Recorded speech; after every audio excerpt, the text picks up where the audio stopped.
Welcome back. My name is Tanner, and if you're new here, I'm your typical CPA who is striving to live a healthy and balanced lifestyle while working in public accounting. Back when I was in college, I interviewed with all four of the big four accounting firms and some of the mid-sized firms, and I've been heavily involved in the recruiting and interview process in the big four firm I work for now. So if you're currently in college and looking to sign on with one of the big four accounting firms after graduation, then you have come to the right place. As in this video right here, I'm going to tell you what you can do right now to get an interview and what you can do to prepare for that interview to get that job offer with one of the big four accounting firms. So let's jump right in. Let's go! So for many college students, the interview process will start as soon as your sophomore year. But what I recommend for you is to network and get your name out there as much as possible to connect with representatives from all the firms at career fairs, special events, or campus visits. There's a good chance the people you're connecting with at these events could be the ones that you'd have interviewed with. So if you land a good first impression at these events connecting with these individuals, it not only might land you an interview, but it also could make the interview even more relaxing as you've already had the opportunity to meet and get to know the interviewer. It's a lot more comforting walking into an interview room having already met the interviewer, so the interview turns out to be much more conversational based. I also recommend that you always have copies of your polished resume with you for when you attend these events, just in case the representatives at these firms ask for one. It's always best to be prepared. These social interactions with members of different firms also really helps you to get a feel of the culture at these individual firms by talking to the people that work at them. As honestly, the number one answer for why someone chooses to work at a particular firm is because of the people. So at these firm events, like career fairs and other campus events that I was just describing, you'll likely meet different people at these events. One will be the firm's campus recruiter, who's a great person to make connections with, to hear questions answered about the firm, about the application process, future firm events, and more. You'll also often see individuals from the firm, from the interns to the senior level, who are new to the firm and are great people to connect with to get an idea of what life is like at the firm in your first couple of years. Then, the last group of people that you'll likely have the opportunity to connect with are the managers, senior managers, and the partners. These are all more the executive level members of the firm and have been there from 5 to 20 years.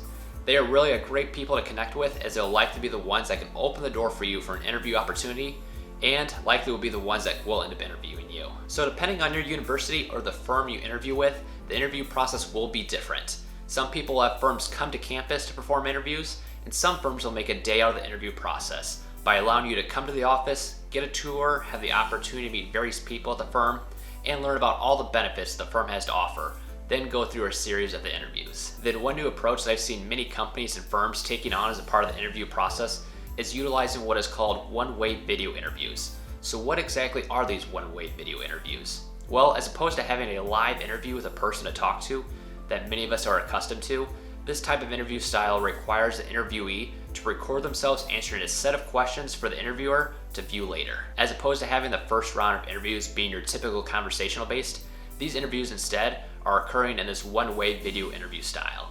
These interviews happen at the beginning of the interview process, often as a replacement or supplement to the phone interview, which has typically served as the first step in screening job candidates. The concept of these videos are simple. The firm will request a video from you for which you will answer pre-scripted interview questions. The time between the firm providing you these questions and the time you have to record and submit your video response will vary.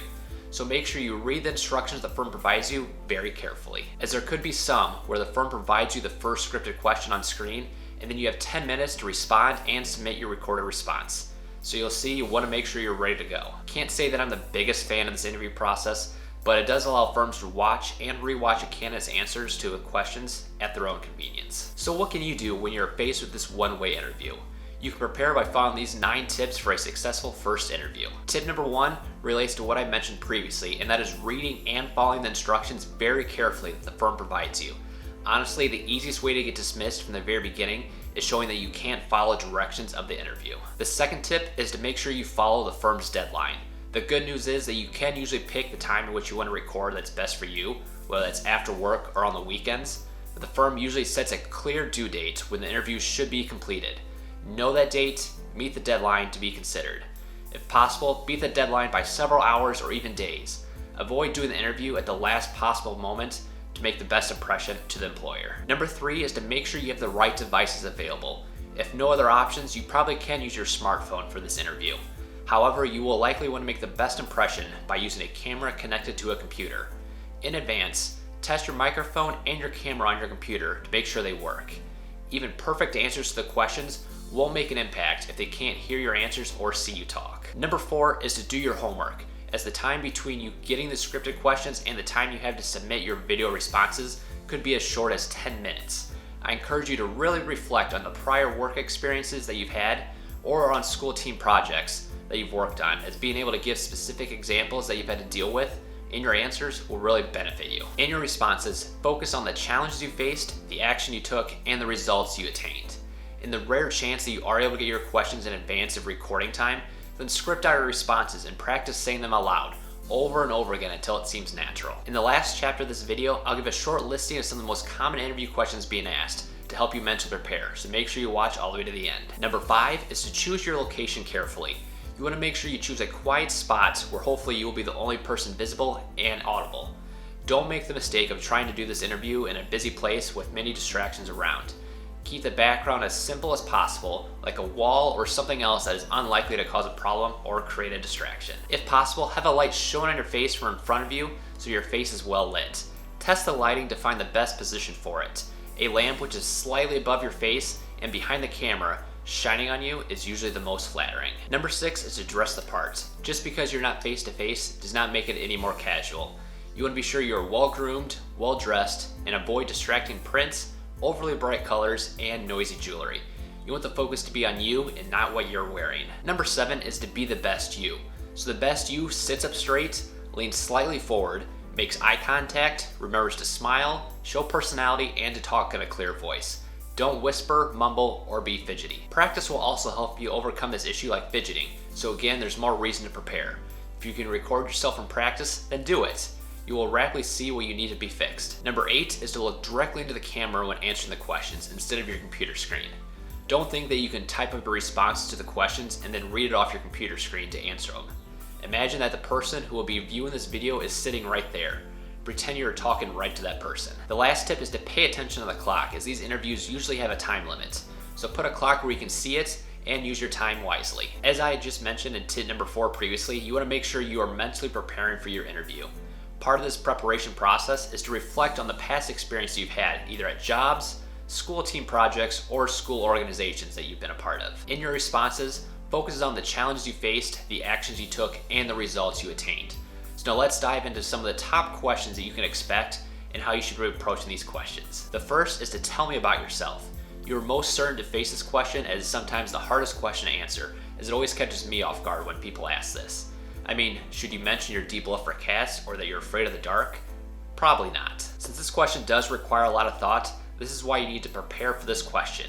If you're in school right now, then you should answer this question by saying what school you're going to and why you chose that school, and some of the interests that you have. I do encourage you to have your answers tie into the traits the Big Four is looking for. If you say you went to a school for strong academics, then that is a good response, because you need to constantly learn in the Big Four accounting firms. If they know you like learning, this will show that you can transfer to that job. When it comes to talking about your interests, it'd be great if those interests are centered towards accounting or being a better business professional. Some examples of this would be if you're a member of Beta Alpha Psi, or if you're a part of another organization or club. If you aren't doing any community service activities right now, you should start doing that today. This will help you set yourself apart from other Big Four interview candidates. Now, the next couple of example questions you're going to notice are very much situational. So this is why I always say to take the time to reflect on your prior experiences. The next question is to describe a time when your workload in school was unusually heavy. How did you respond?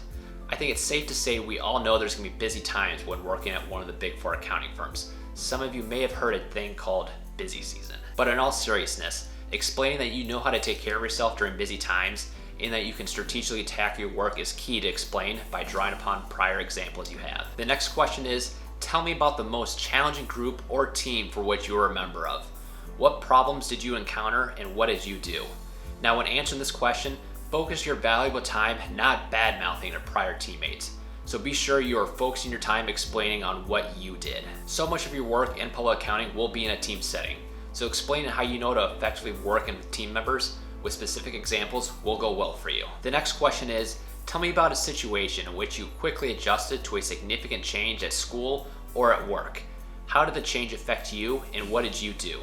Life, including your work, will always throw you curveballs. So you want to make sure you can explain that you've effectively adjusted a change in the past and ran with it. The last most popular question is, when learning a new subject in school, we pick up some things quickly while other subjects might take more time to learn.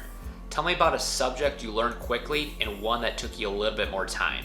How did your approach to the more difficult subject differ from your approach in the easier one? If there's one thing you get out of your Big Four experience, it's that you learn at an alarming rate. If you feel like you're learning a lot right now in college, well, multiply that by 5 once you're on the job.